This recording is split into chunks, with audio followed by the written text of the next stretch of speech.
ni ukuvuga ku butaka bw'igihugu cya Uganda cyane cyane mu nkambi ya Nakivale.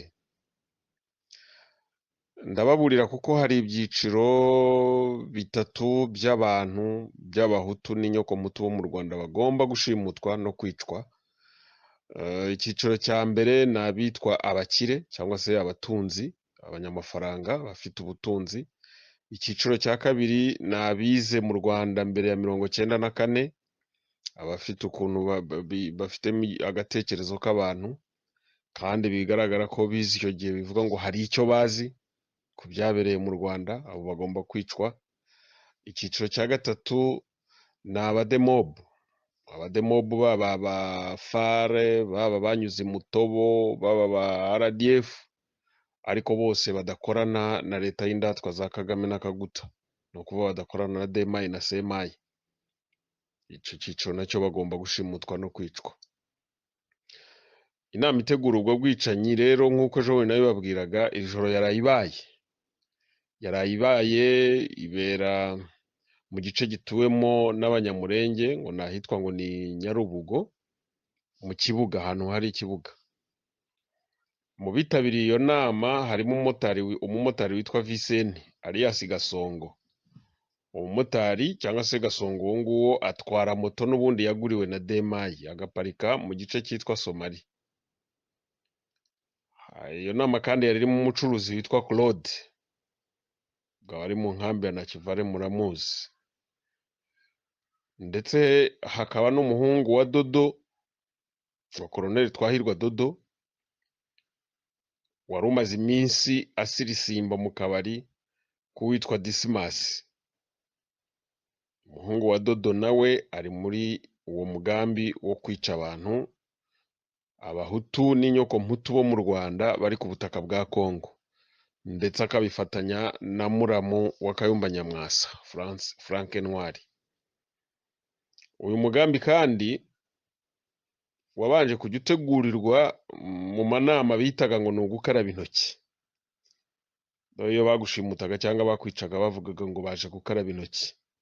Ni inama zaberaga mu kabari kitwa ngo ni Katikati, gasanzwe n'ubundi rwose bimenyerewe ko gashimutirwamo abana b'abatutsi bakomoka muri Congo, sana sana abanyamurenge, kagashimutirwamo abana b'abarundi, gashimutirwamo abana b'abanyabwisha, bakajyanwa mu ntambara ya RDF 23 muri Congo ku ngufu, bagatwarwa mu gicuku mu saa 8 z'ijoro, bakambukira ahitwa Gisoro, bajyanywe n'umudamu ubambukiriza aho ngaho Gisoro. Ako kabari rero ka Katikati gasanzwe kabera mw'ibyo bintu rwose, gushimuta, gupangiramo bazica. Ariko iri joro inama yabereye aho bita ngo ni mu kibuga cyaho ngaho bita ngo ni Nyarubugo, mu kibuga cyahatuye abanyamurenge. Ngo murahumva bari muri iyo nkambi. Muri iyi minsi rero byasaga nk'ibyahosheje, kuko icyo gihe ngo byari babonye ko batahuwe, ko byatangiye gusakuza, basa n'abahosheje ariko ari ukujijisha. None bongeye kubisubukura, amanama yongeye kubura kuba, n'abantu batangiye kubura, ariko none ikintu nyamukuru kigambiriwe ni ugushimuta no kwica abo bantu bo muri ibyo byiciro bitatu navuze: abafite ubutunzi, abize mbere ya 1994 mu Rwanda, n'abademobu bo mu byiciro byose, n'abanyuze mutobo badakorana na leta ya FPR na Museveni. Iryo shimutwa rero rikuriwe n'umugabo witwa Gasore, na chef muri RDF, agafatanya n'uwitwa Gakuru uvuka muri Masisi. N'uyu nguyu Gasore niyo yashida chef. Gasore n'uwo muri Congo, afatanya rero n'uyu witwa Gakuru nawe uvuka i Masisi. Amakuru ahari akavuga ko bamaze kwicamo amatsinda y'ibanga, bamaze kwicamo ibyiciro nka bimwe byo mu Rwanda bita ngo ni amasibo. Ni ukuvuga rero ngo mu nkambi hari abatabizi, ariko abandi bamaze kwicamo ibyiciro, bamaze kwicamo amasibo, noneho bakanitambuka. Ngo iyo ugeze kuri ako kabari kitwa katikati, uwo witwa Gakuru agusaba kwitambuwa, ni ukuvuga kwivuga, ukavuga isibo ubarizwamo.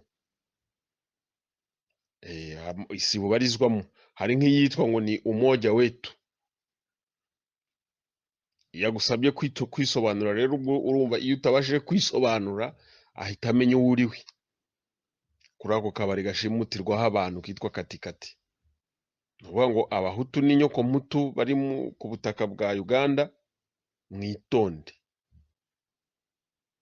Abari mu nkambi ya Nakivara murasabwa gukurikiranira hafi ibi bintu no kurikanura, mukitegura mugafata ibyemezo bikenewe, ejo mutazavuga ngo mwaratunguwe. Birumvikana ntago bazaza umunsi umwe ngo babicire rimwe, bashobora kutabicira rimwe, kimwe nuko banabikora, bashobora kubashimuta bakabatwara mu mamodoka mwese bakabatwara bakabarangiza, ariko bashobora no kugenda bica umwe umwe. Ariko kuva none ugomba kwicara witeguye ko ari wowe bashobora guheraho cyangwa ari wowe bashobora gukurikizaho. Bivuga ngo nubona hari uwishwe cyangwa ukumva hari uwashimuswe muri abo bantu, wagombye guhita uva mu nzira, nuko bimeze. Ejo ntimuzavuge ngo ntabyo mwari muzi, ngo naka yagiye muririmbe kiramujyanye, birangire gutyo. Abantu bari kubategurira ubwicanyi nabo, bamwe nabo mbabwiye, kandi buri gutegurirwa aho ngaho muri. Ubwo icyo kirarangiye. Twisubire rero mu nkuru zacu zisanzwe, mpere ku makuru yagaragaye yaturutse kuri Twitter